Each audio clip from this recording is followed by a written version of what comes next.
Cockroach பார்க்க போகிறோம். Cockroach ஆமாம், காக்ரோச் தான், பெரிய சைஸ் காக்ரோச். அது கார்னிச்சுரா தற்குறி. அந்த அவன் சொன்ன என்னட்டா அப்படி நான் மலையாள பாஷையில் காக்ரோச் தான்.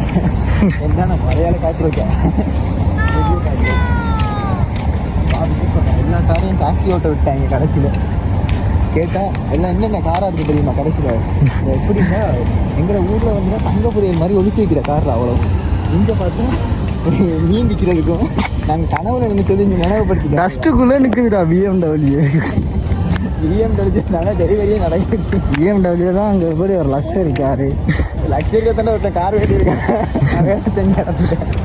அவனுக்கு போடுறா இது பொஸ்து. அவங்க இந்த காட்டுறான் அவனுக்கு பொஸ்து.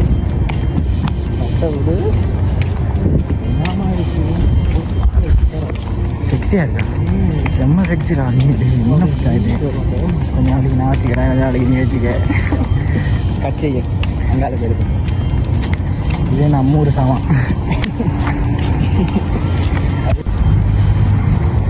இப்படி தான் வீடியோ எடுத்து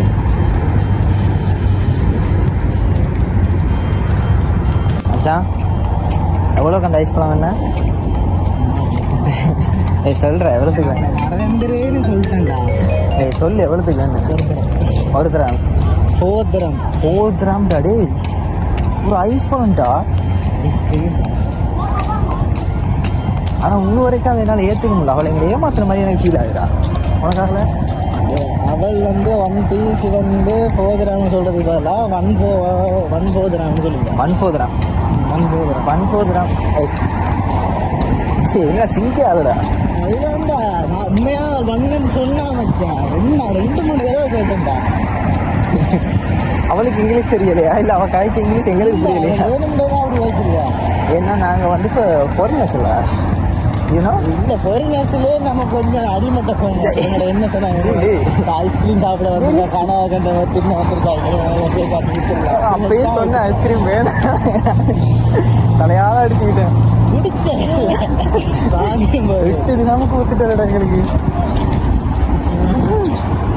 8 கிராம் மீன்ஸு 8 கிராம் தான் 650 ரூபா.